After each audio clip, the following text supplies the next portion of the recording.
ज़रा ये देखो, बॉइलिंग पॉइंट ऑफ वाटर की बात हो रही है 373 केल्विन। क्या होता है?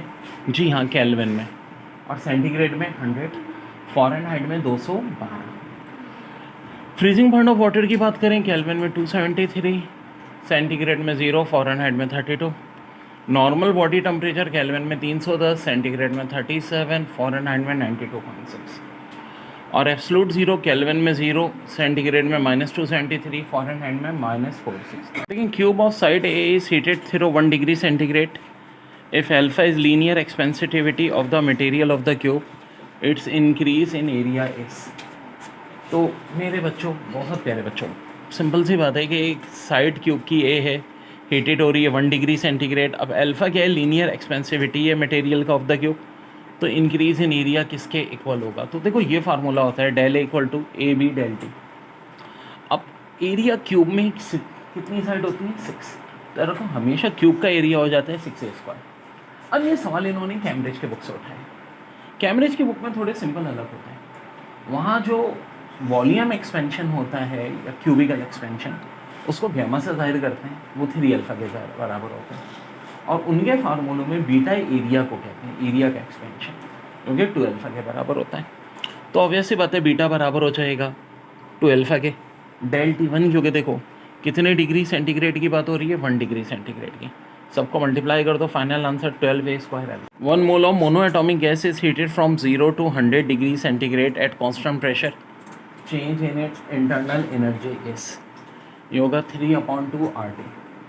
अब 3/2 R की अप्रॉक्सीमेट वैल्यू होती है मेरी शॉर्ट ट्रिक में 12.45। ठीक है, तो अब बहुत आसान है, 0 और 100 में कितने का फ़र्क होगा? 100 का।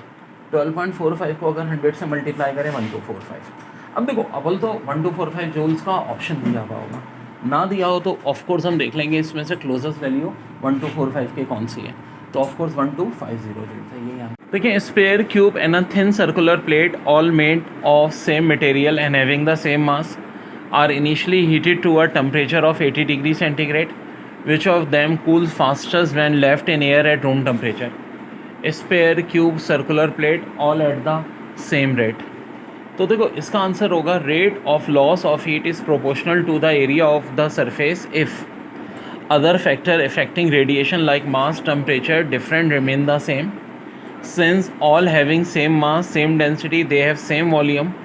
For a given volume, sphere has least surface area and circular maximum surface area, hence circular plate cool fastest.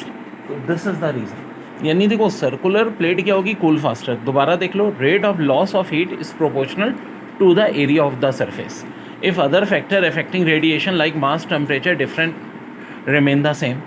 Since all have same mass, same density, they have same volume for a given volume sphere.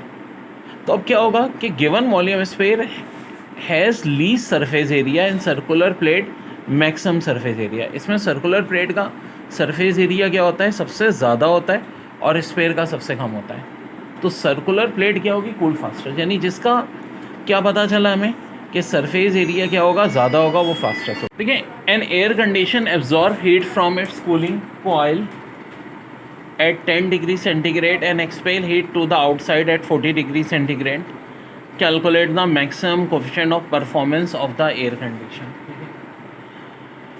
तो T2 10 degree का मतलब होता है 283, T1 40 degree का मतलब है 313 kelvin. अब देखो कोफिशिएंट ऑफ परफॉर्मेंस का फार्मूला होता क्या है?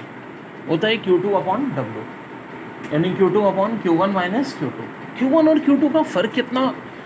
बेसिकली ये हो जाएगा T2/T1 माइनस T2, यानी एफिशिएंसी के फार्मूले का ऑलमोस्ट अपोजिट। अब T2 कितना दिया है? 283, दोनों का फ़र्क 30।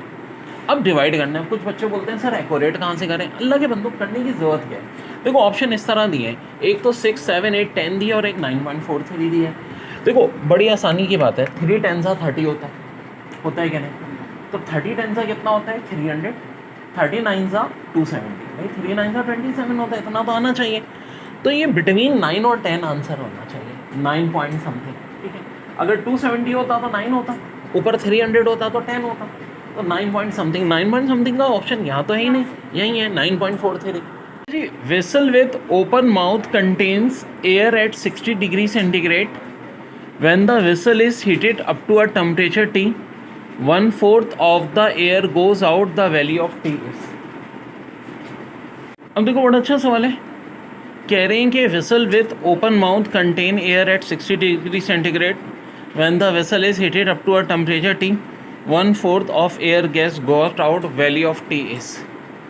1/4 अगर जा रही है तो 1 में से 1/4 माइनस कर लो, ये कितना हो जाएगा 3/4 हो जाएगा. तो वॉल्यूम भी कितनी होगी 3/4. अब देखो बड़ा टेक्निकल सवाल है. V1 हो गया 3/4 भी. T1 60 डिग्री है तो आपको 273 प्लस कर लो 333 केल्विन. V2 E होगा हमारा. अब T2 चाहिए तो according to Charles law formula होता है V1/T1 इक्वल टू V2/T2. तो V1 की जगह 3/4 भी, T1 333 हो गया, V2 यानी V चाहिए V दिया हुआ है और T2. अब देखो जो चीज़ चाहिए उसे ऊपर इधर ले आओ, इसको इधर ले जाके डिवाइड, इसको इधर ले जाके मल्टीप्लाई, V कट जाएगा. 333 को जब 3 से डिवाइड करोगे 111, 4 से मल्टीप्लाई करोगे 440, जो कि केल्विन में आ रहा है. अब देखो ऑप्शन उन्होंने सारे किस में दिए हैं, सेंटीग्रेड में. तो सेंटीग्रेड में अगर कन्वर्ट करना है केल्विन को तो क्या करना पड़ता है, 273 माइनस करना पड़ता है. वो कर दो 171 डिग्री सेंटीग्रेड.